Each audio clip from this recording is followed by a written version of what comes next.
How you guys doing? Welcome to Indoor Hydroponics. I'm John, your indoor hydroponic test dummy. Today is December 24th, 2014, and today's theme is going to be live and learn. Okay, my man Eric White just posted a video about being patient when we're growing and when things fail, not to give up type of thing. And this is it's perfect timing for that because I have failed on these tomatoes here. At first glance they may look okay, however I am a perfectionist and I know that these plants are suffering right now, and they are not suffering from the environment, the humidity, the light, or anything like that. What they are suffering from is human error. And the human error is I didn't take my own advice. I posted a video probably 4 weeks ago in regard to hydroponic nutrients. Okay, and I said less is more with that, and I did not follow my own advice, and I have over-fertilized these plants, and I'm essentially just baking them, man. And too much nitrogen, too much hydroponic nutrient, and it's just not working out real well, and I'm on the fence as to what to do with them. I think some of them I'm just going to scrap. A couple of them I've took some cuttings off of, and I may just end up replanting. Now let's take a look at what's going on with guys. Listen, this nutrient, this Fox Farm Grow Big Veg formula, it's a 644 and it's a good formula. Okay, now what did I do wrong here? Well, the first couple of weeks I started to notice some nutrient deficiencies going on with these tomatoes, and so what I did was I gave them a feeding of the Grow Big here, and it knocked the deficiency out. And then I started reading the bottle, going against my better judgment. And of course it says, for best results, feed with Fox Farm liquid fertilizers at least once per week. So the last 4 weeks, I've been feeding every week with it, and it just goes against my better judgment. It says for a general feeding, 2 to 3 teaspoons per gallon. I was following that regimen, and I started to notice my plants go downhill. And the reason is it's just too much for them. They just couldn't take it up, and they're withering away. And you know what? I wouldn't do this in nature. I wouldn't do this outside. So I don't know why I did it in here, especially for the fact that if I was to grow container tomatoes outside, then maybe I would feed them every couple of weeks with something like this. Only for the fact that I know that the water is going to drain off, and a lot of the nutrients leach out of containers, so they need that replenishment, okay?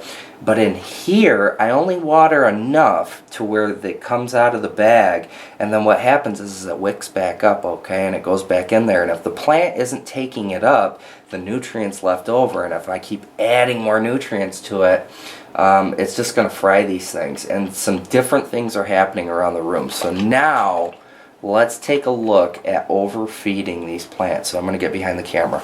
We might as well start off with the worst of the worst. And the worst of the worst so far is this red ox heart. It's a potato leaf. And just by nature of the plant, it's going to be a little bit more sensitive than a normal tomato, just due to the fact that it's a potato leaf variety. And so what is going on here? Well, too much nitrogen, too much chemical salt in the bag prevents these things from taking up a good amount of water. Okay, when they do take it up, it's just toxic to these plants, and this is what happens when you over fertilize right here. Check that out. That's just horrible, man. There's too much chemical salt in the bag, and so I was following the general feeding advice of the bottle, and I knew I shouldn't have, and I shouldn't have been feeding like this, because this is what's going to happen. Right here, I was using a really high grade potting media, and I didn't need to overdo it with this fertilizer. And it's funny because I have these pepper plants going on in here, and they're just fantastic, right? And I know, based from experience, not to over fertilize those, and I haven't, and they are just booming. The tomatoes, on the other hand, of course, I'm over fertilizing, and I just thought they could take it, and I didn't follow my own advice, and look at that. It's just miserable looking. This is that Cherokee Purple here. And of course the new growth looks good, but when you go down on the plant here, check that out, man. It's doing the same thing. See that? It's drying up, it's fading out, leaves are coming off. It's not good. So what I'm going to probably end up doing with this one is taking this sucker right here before it starts to turn, and I'm going to probably put it in some water and try to root it that way, just kind of detox that thing. This one right here is that super sweet 100, okay? And now this one's been able to take the nutrient a little bit better, alright? However, it's growing tall and spindly, and that is another effect of over feeding or too much nitrogen, okay? So it's not growing compact, it's not growing bushy, and another thing it's not doing is it's not producing the blooms that it should have. Super Sweet 100 should be putting out tons and tons of blooms. This is like a bloom set of like 10. This is like a bloom set of like, I don't know, whatever, another 10, okay? So this is no good, man. Too much nitrogen affects the blooming of these plants, and it's just not good. It's tall and spindly. I got another cutting on those. Now, on the 4 cuttings that I took earlier in the season, the 2 big boys and the 2 mortgage lifters, of all the plants that are doing fairly decent, it's this one right here, which is the big boy, okay? And I've got some blooms coming on here, but again, not very many, 3 at a time. That's not very good. And it's already high up on the plant. It's already like 3 feet in the air. And the only other bloom I got is this lonely old tomato right here, okay? So this is just not setting up for success at this point. I do have some more blooms coming on up here, and they're starting to shorten up. So I'm going to have a cluster here and a cluster here. But you know what, guys? In terms of production, I just don't think I'm going to get any with these plants. I've already kind of spoiled it.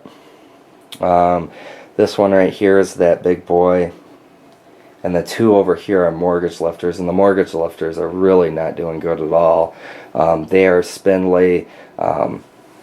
The actual stems aren't very thick as compared to, say, the big boys. Those are getting pretty thick. So anyway, this is a pretty long narrative to say that these plants, I've goofed these plants up pretty good, and I just think, in my opinion, it's probably time to start over.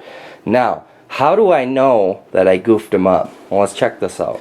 Okay, guys, check this out. This is the bag that's supporting the Cherokee Purple, okay? And right now it's actually faring better than it should be right now, because when I started to realize that I over-fertilized these things, I started diluting this stuff down. I started just dumping the water to it, trying to rinse out those chemical salts right out of there, and it just doesn't seem to be working fast enough to get out of the system. And what did I do?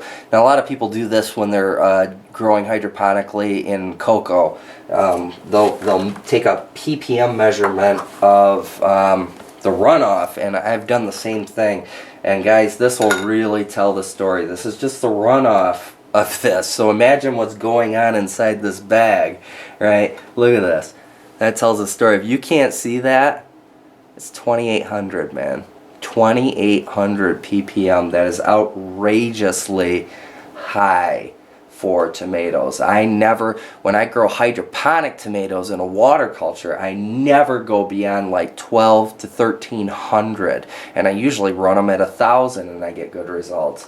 So this is almost 3 times that, and I just feel bad for these plants because I goofed them up. I followed the general feeding recommendations of that. I knew better. I knew better not to do it, but I did it anyway. Now my plants are suffering. Ladies and gentlemen, so that is my tomato update. It's kind of a sad update. I'm kind of bummed about it. I knew better, but I still went through with it anyway. The plants aren't all that bad, but I just know that they're not going to be producing very much at this point. So we're going to start over. So guys, keep following my channel because I got a couple of different ideas for growing these plants. Okay guys, so tune back in. Thanks, like, subscribe, and we'll live and learn together. Thanks, guys. Bye.